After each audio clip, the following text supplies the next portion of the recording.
글 쓰는 부분에 있어서 제가 쓰고 있는 프로세스를 다시 한번 좀 구체적으로 결론적으로 중요한 건 글이니까요. 콘텐츠를 계속 써야 되는 거니까요. 이게 아무리 기능을 다 알고 로직을 알아도 아까 제가 말씀드린 대로 글을 못 쓰면은 이게 힘들잖아요. 이게 글을 써야 뭐 방문자가 어떻게 되는지 뭐 키워드를 잡아서 쓰든지 뭐 하는데 그런 쪽으로 글을 못 쓰게 되면은 진짜 힘들고요.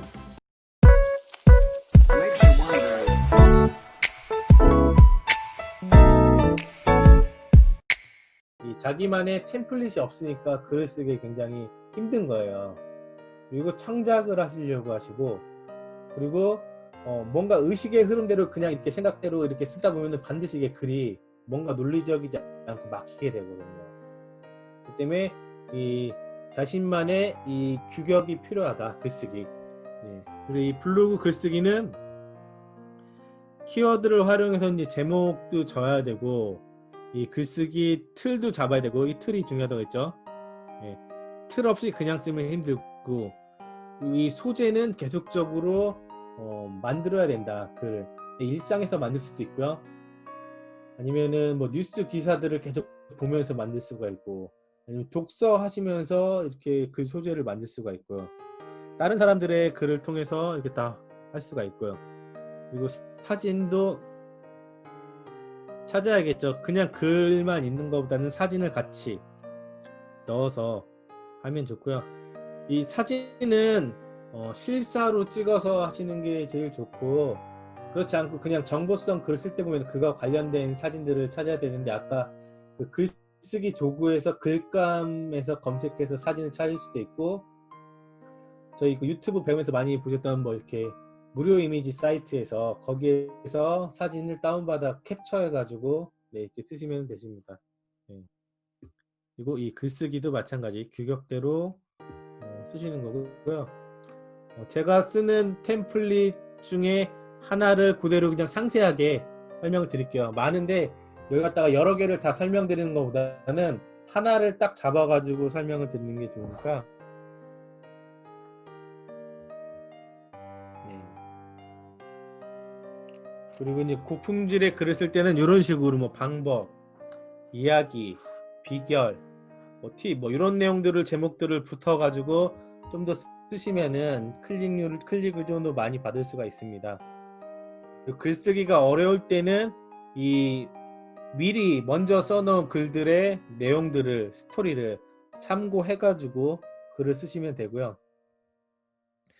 또 하나 아셔야 될 거, 일단 제가 말씀드렸지만은 지수가 지금 아직은 대부분 낮은 상태일 거예요. 그렇기 때문에 이거에 적합한 이 글을 썼을 때 노출이 될 만한 키워드들, 그러니까 아직 그 에너지가 약하기 때문에 조회수가 조금 더 약한 거를 잡아가지고 쓰시는 게 좋죠. 네. 자, 그리고 글은 일단은 논리적이어야 됩니다. 논리적으로. 네. 그 논리적인 글을 쓰는 방법 중 하나는 하나의 주장에, 하나의 근거에, 그리고 하나의 사례, 거기에 그 뒷받침을 하는 결론을 갖고 이 하나의 글을 만들 수가 있어요.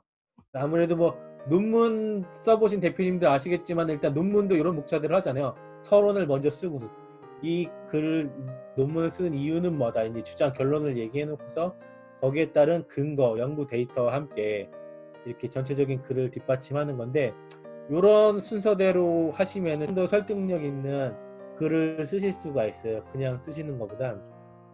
네, 그래서 이렇게 먼저 의견을 얘기를 하고 거기에 따른 내 의견에 대한 이유, 이 글을 쓰는 근거, 그리고 이 근거를 뒷받침하는 사례를 갖다가 일단 이 사례를 찾긴 하셔야겠죠. 많은 하시는 일 중에서 계속적으로 이런 사례들을 많이 만드시는 게 중요하겠죠.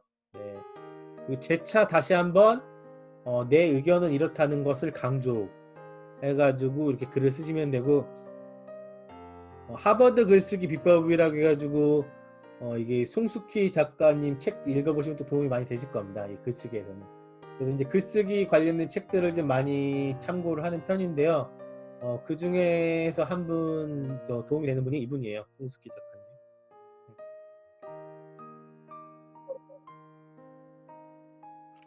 자, 그래서 다시 이 블로그 글을 쓰려면 키워드를 찾아야겠죠. 네, 키워드를 찾아야겠고, 키워드를 찾을 때는 제일 먼저 대표 내가 쓸 글을 쓰려는 대표 키워드를 먼저 검색을 해보는 겁니다. 검색을 해보고 이 키워드에 대한 사람들의 이동 동선이 어떻게 되는지 이 연관 검색어를 쭉 보시고요. 연관 검색어를 보고 거기에 맞춰서 키워드 매니저, 제가 아까 깔으라고 했잖아요. 그걸로 조회수를 이렇게 쭉 보시는 거예요. 자, 그럼 이 조회수를 보고 이 글은 내가 노출을 시킬 수가 있겠구나. 이 정도면 내가 조금 힘들겠다. 그러면 조금 더 구체적으로 해야지 조회수가 낮은 키워드를 다시 찾아 들어가는 거죠. 이렇게 글을.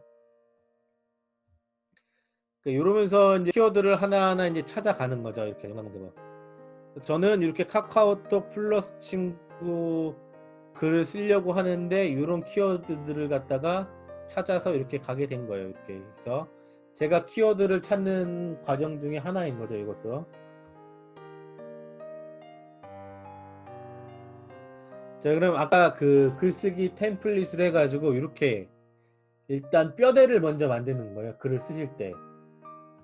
저는 이렇게 뼈대를 먼저 만들고 있어요. 이렇게 목차, 책 쓰기 목차 하듯이 글을 이렇게 뼈대를 만들고 제가 키워드로 먼저 카카오톡 플러스 친구 해가지고 아까 조회수랑 이런 거랑 다 찾았죠. 주제를 카카오톡 글을 써야겠다고 하고 이걸로 해가지고 조회수를 쭉 분석을 했어요. 그리고 나는 제목을 이렇게 쓰기로 하는 거죠. 카카오톡 플러스 친구를 해야 하는 이유 이렇게 썼고요. 그러면은 왜 카카오톡 플러스 친구를 해야 되는지 그거에 대한 의견을 그냥 고객 관리를 위해 카카오톡이 필요하다 이렇게 또 써보고요. 그 근거로 고객 관리를 위해 최적화되어 있다 이렇게 쓴 겁니다. 그거에 대한 사례로 제가 아시는 분이 이거를 통해서 매출 올린 사례가 있다 보니까 이렇게 그냥 매출 올린 사례, 그리고 다시 한번 재차 고객과의 연결고리, 장기 기억에 카카오톡 플러스 친구는 필요하다 해가지고 일단 이렇게 뼈대를 만드는 거예요. 이런 식으로. 자, 이런 뼈대는 내가 모바일 블로그 앱에 이렇게 쓰셔도 되고요. 아니면 그냥 메모장에 쓰셔도 되고요. 이렇게 생각날 때마다. 아니면 저 같은 경우 막 종이 쪽지에도 그냥 써요. 그냥 생각나는 대로. 소재가 그냥 순간순간 생각날 때마다. 네, 이런 식으로 해가지고 소재를 쓰는 겁니다. 1차적인 논리는 만들어 놓은 겁니다. 이렇게 해가지고 그냥 단어로, 문장으로 조금 더 확장하는 거예요. 이런 식으로. 여기에 조금 더 살을 붙이는 거예요. 그래서 아까 보면 틀은 그대로 똑같아요. 네. 키워드 잡았고요. 제목 정했고, 그 다음에 의견, 이유와 근거, 사례, 의견 제안해가지고 논리를 만들었어요. 네. 논리를 만들었는데 내용을 조금 확장했죠. 네. 내용을 조금 붙였어요. 살을 이런 식으로. 네. 내용을 조금씩 붙였죠. 아까보다 조금 내용을 좀 붙였죠. 이런 식으로.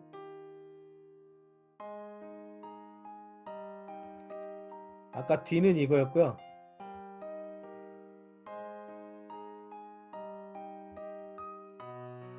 아까 이렇게 한 줄이었죠. 아까 한 줄이었고 이런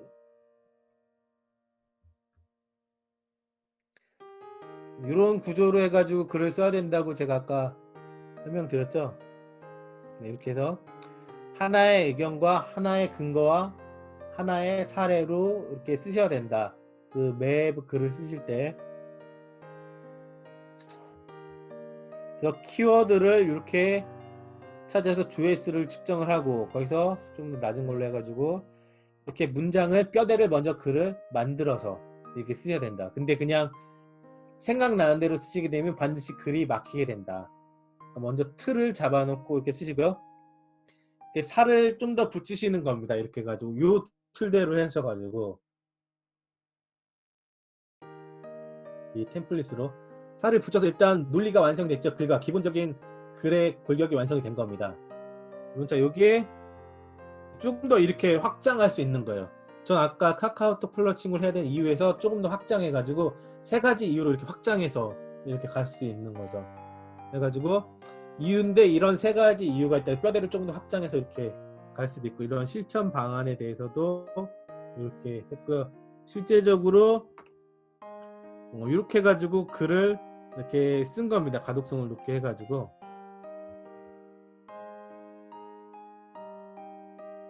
그리고 이제 거기에 맞는 사진을 찾아야 되니까 이런 카카오톡 사진들을 좀 더 이제 캡처해서 PPT로 옮겨가지고 이렇게 쓴 거고.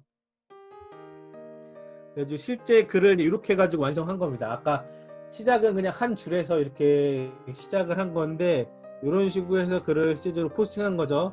제목과 그리고 세 가지 이유 근거를 댔고요. 그에 따른 사례를 만들었던 거고요. 해가지고 이렇게 해서 글쓰기를 하나를 이렇게 뼈대를 완성을 한 겁니다. 그래서 조금 더 이걸 갖다가 저는 제가 하는 방법들을 조금 더 다시 설명을 드리면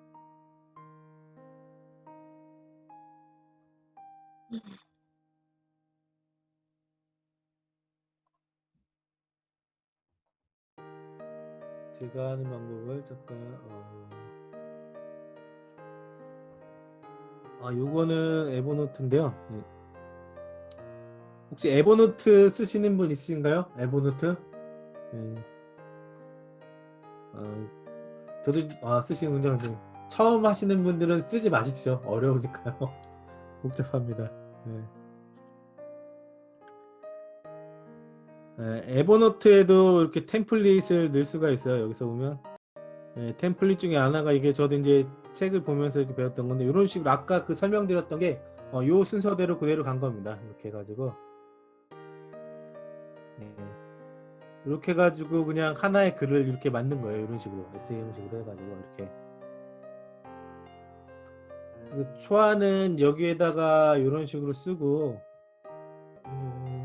지금 안 열려서 근데 이렇게 여기에 이제 그 순서대로 그대로 이렇게 쓴 거죠. 이렇게 한 줄부터 그냥 이렇게 시작해 가지고요. 이렇게 하나하나씩 이렇게 확장해서 이렇게 쓴 겁니다. 이렇게.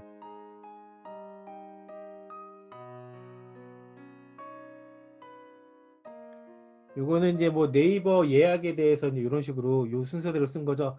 이렇게 그냥 요 순서대로 써가지고 논리가 완성이 돼 논리적인 글을 쓰게 되는 거예요. 이렇게.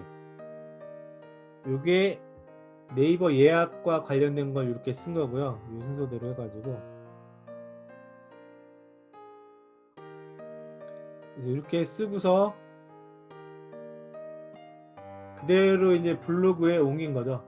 이런 식으로 해가지고 글을 갖다가 확장해가지고 약간 좀 장문 형태로 만든 겁니다.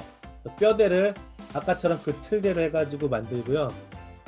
그 다음에 블로그에 글을 이제 이런 식으로 쓰는 겁니다.